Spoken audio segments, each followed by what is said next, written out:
Hello and welcome to TL's Cooking Lab. Today I'm making pasta fagioli. Ciao, benvenuto a TL's Cooking Lab. Oggi sto preparando pasta fagioli. Yes.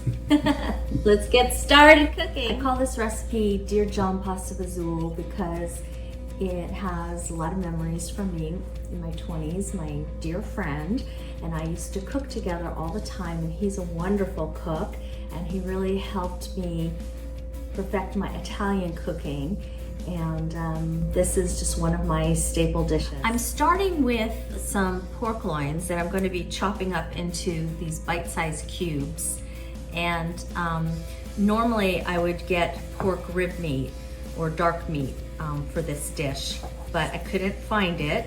So there are going to be a few substitutions here with ingredients. I'm heating up olive oil and adding in about 4 finely chopped cloves of garlic and let that saute. Now usually I add a chopped shallot here as well, but we don't have any shallots at the moment. So I'm going to substitute that with a half of a finely minced onion. I'm adding in a half an onion that's finely minced. Now this is quite a lot of onion, so I usually, this is a little different. I usually just add a shallot, but I'm going to try it this way. It's going to be good either way, but I'm trying to substitute with what I have, and since it's so finely minced, I think it will just sort of melt into the sauce eventually. As soon as this is translucent, I'm going to be adding in the pork. This looks translucent. I'm adding in the chunks of pork to brown.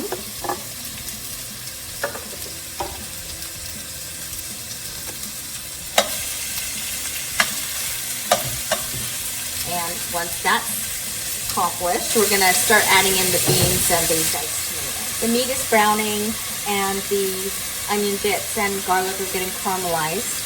I'm going to add in the 3 cans of cannellini beans.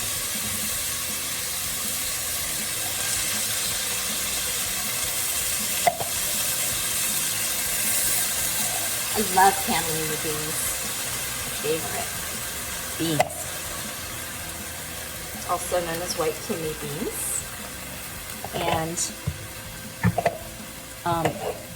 I used it also in a chicken chili recipe that is delicious. I'm also adding in 3 cans of water on top of the cannellini beans. I want to make sure all the beans are out of there.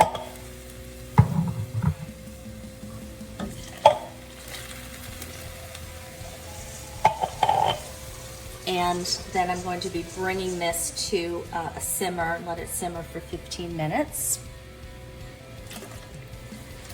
Now, in the end, my pasta fagioli usually turns into more of a stew than a soup. It's traditionally supposed to be a soup, but if in the end it's stew-like, that's usually how I prefer it. You can always add more water and change the consistency. I also have a can of diced tomatoes here. Ooh. And with some seasoning, Italian seasonings in here. That's that. And I'm going to add some Italian seasonings as well. I usually don't measure this out, so I'm going to guess about a teaspoon.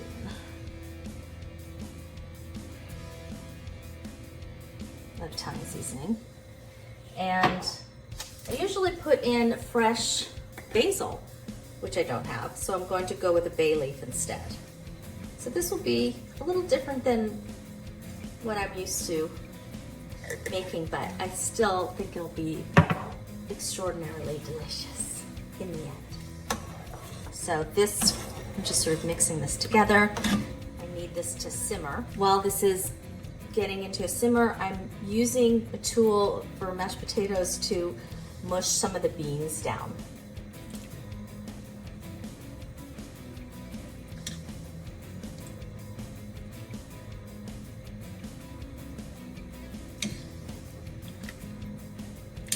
They'll eventually fall apart anyway, but I like to do that.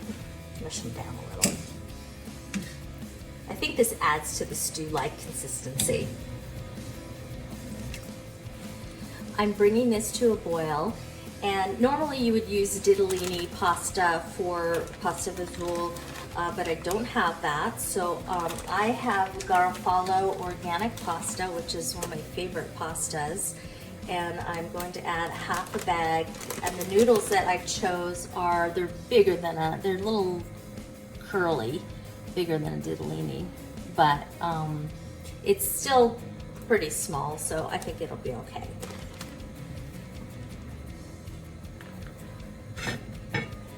This is boiling. I'm going to add half a bag. And then you go by the directions on the pasta. This calls for 9 minutes. And I'm going to cover this again. Stir it.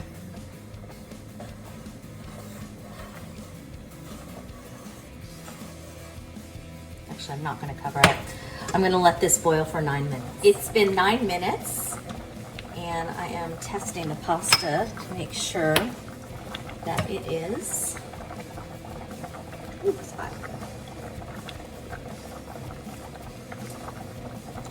It is slightly al dente. That's good. I'm going to turn the heat off.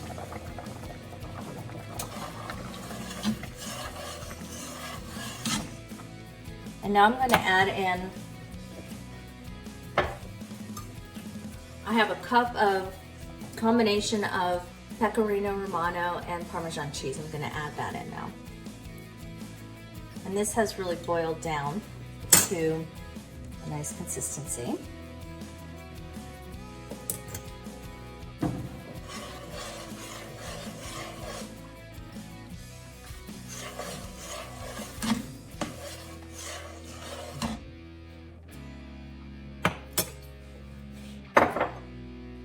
I'm also going to be adding my salt and chili flakes.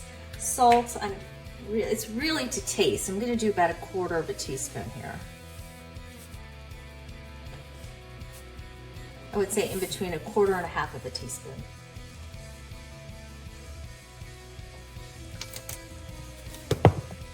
And depending on how spicy you like it, that's how much you put in chili flakes. And I'm not going to do it too spicy, so I'm really only going to put just a little bit. And now it really needs to congeal.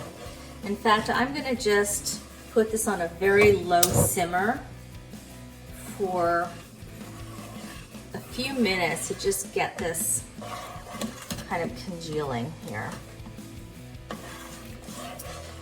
If you want to make this a day ahead, that's another really good way to do this, because tomorrow it's going to taste even better. I'm going to take out my bay leaf. I turned the heat off and I'm just letting this sit so it congeals and gets thicker. It's been resting for about 10 minutes and it's a good consistency.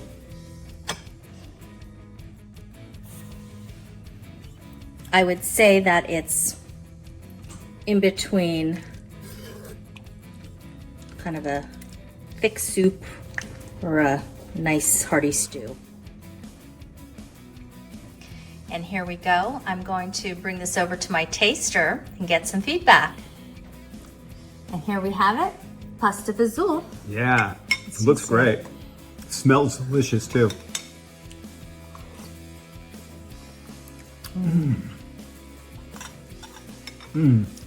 The meat is so flavorful and tender. And this is so tangy. I love this. It's I added delicious. a little more red pepper to get that tang, and it's really the right consistency. If you put a whole bag of pasta in there, it just gets too thick and muddy.